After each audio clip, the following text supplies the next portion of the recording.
Dua, yuk.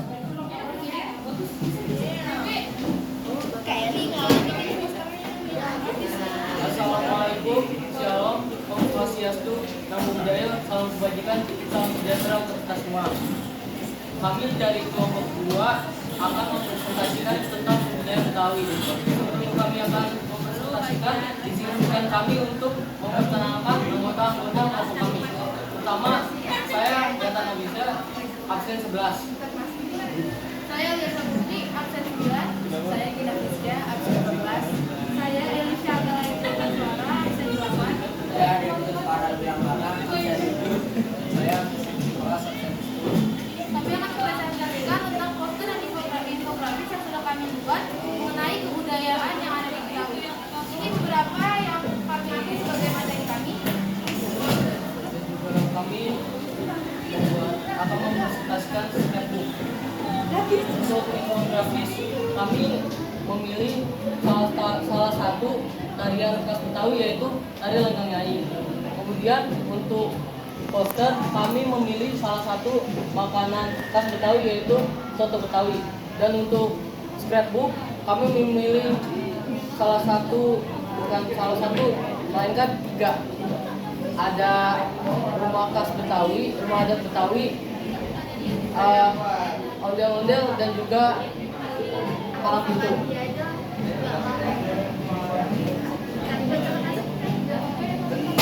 Pertama, tari Lenggang Nyai. Sejarah Ramigaksi. Tari Lenggang Nyai merupakan tarian kreasi baru yang diambil dari cerita rakyat Betawi. Nama Lenggang Nyai berasal dari kata lenggah yang mempunyai arti melanggah lenggong, dan kata nyai yang diambil dari kisah hidup Nyai Dosima. Tarian ini kurang disebut dengan tarian Betawi yang diciptakan tahun 1998 oleh seorang seniman asal di Jakarta bernama Wiwit Widiasti. Pusaka tari Lenggang Nyai.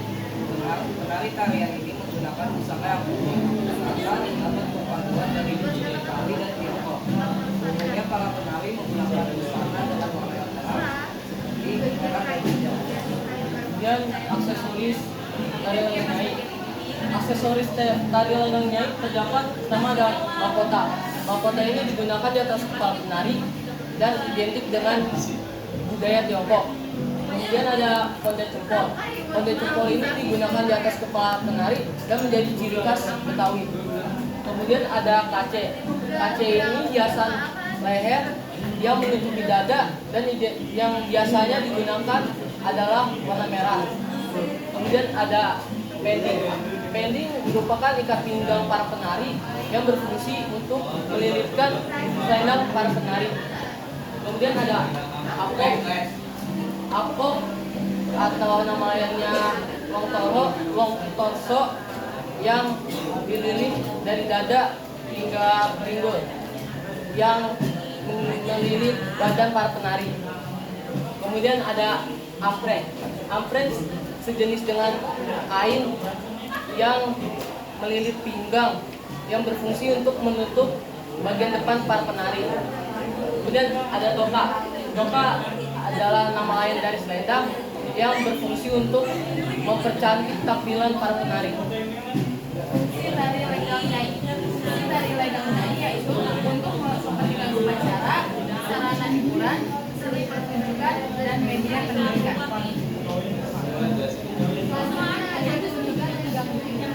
Tari Lenggang Nyai adalah adanya perpaduan budaya dan gerakan yang terhubungan dengan selanjutnya adalah poster tentang soto Betawi.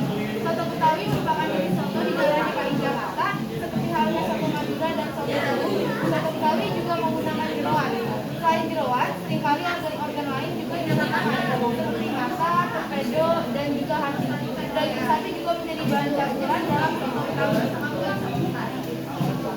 Di sini terdapat ada bagian-bagian soto Betawi. Yang pertama beling goreng. Beling goreng dibuat dengan cara digoreng di minyak yang panas, digoreng dikenakan bersama dengan soto. Yang kedua ada daging. Daging pada soto Betawi adalah daging sapi yang dimasak dengan sayur sendiri hingga empuk dan matang. Kemudian ada kuah. Kuah soto Betawi memiliki tekstur ia kental dan rasanya gurih karena menggunakan santan. Buah soto Betawi juga menggunakan kaldu daging sapi yang dibuat dari air untuk memasak daging sapi. Kemudian ada yang keempat, bahan pelengkap. Bahan pelengkap pada soto Betawi meliputi kentang, tomat, jeruk nipis, daun bawang, bawang merah goreng, dan bahan pelengkap lainnya. Yang terakhir ada alat dan wadah. Soto Betawi disajikan dalam mangkok besar dan disajikan dengan sendok dan garpu. Selanjutnya kami akan mempresentasikan tentang sketch yang kami buat. Di sini Nah, lo miring. ada rumah kebaya atau rumah adat Betawi. Rumah kebaya adalah sebuah nama rumah adat suku Betawi. Disebut dengan rumah kebaya dikarenakan bentuk atapnya yang menyerupai pelana yang dilipat, dan apabila dilihat dari samping maka lipatan-lipatan tersebut terlihat seperti lipatan kebaya. Sebagian tempat tinggal masyarakat sebagai warisan budaya bangsa yang wajib dijaga sebagai objek wisata bagi turis luar dan dalam negeri, sebagai bahan pembelajaran untuk mengenal kekayaan bangsa. Ciri khas dari rumah ini memiliki teras yang luas yang berguna untuk menjamu tamu dan menjadi tempat bersantai. Bentuk atapnya yang menyerupai pelana yang dilipat, apabila dilihat dari samping maka lipatan-lipatan tersebut terlihat seperti lipatan kebaya.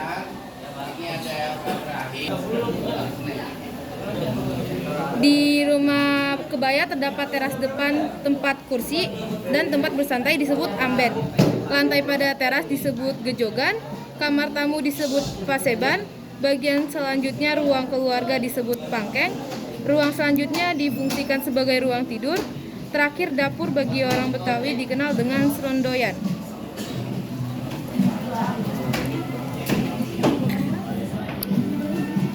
Selanjutnya ada ondel-ondel. Ondel-ondel adalah bentuk pertunjukan seni khas Betawi yang sering ditampilkan dalam pesta rakyat. Tampaknya, ondel-ondel memerankan leluhur atau nenek moyang yang senantiasa menjaga anak cucunya atau penduduk satu desa. Ondel-ondel pada zaman dahulu digunakan sebagai penolak bala dan penjaga kampung. Awalnya ondel-ondel dikenal dengan sebutan barongan. Kata ondel-ondel menjadi populer ketika Benjamin Sueb membawakan lagu ondel-ondel pada tahun 1971 dalam irama gambang kromong. Ciri-ciri ondel-ondel adalah berupa boneka besar dengan tinggi 2,5 meter dengan diameter kurang lebih 80 cm. Dibuat dari anyaman bambu yang disiapkan begitu rupa sehingga mudah dipukul dari dalam. Bagian wajah berupa topeng atau kedok dengan rambut disebut kebang kelapa terbuat dari ijuk. Musik yang mengiringi ondel-ondel tak menentu, tetapi biasanya diiringi gambang kromong dan tanjidor. Ada juga yang diiringi pencak silat, mahawis, hadro, dan rebana timpring.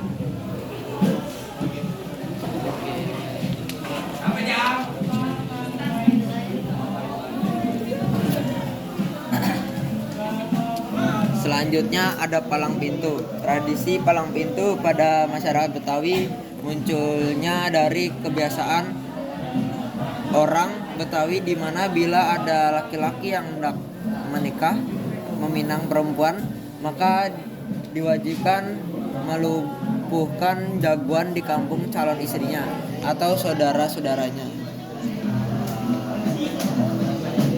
Fungsi palang pintu dalam pernikahan adat Betawi berfungsi untuk membuka palang yang dijaga oleh jawara bela diri silat. Ciri khas palang pintu adalah penggabungan seni bela diri dengan seni sastra pantun yang dilakukan dengan saling mengadu jagoan.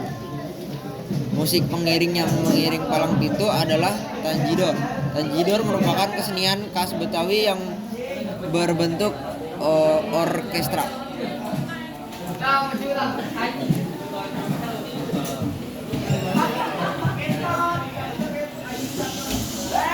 Sekian presentasi dari kami. Bila ada salahnya kami mohon maaf.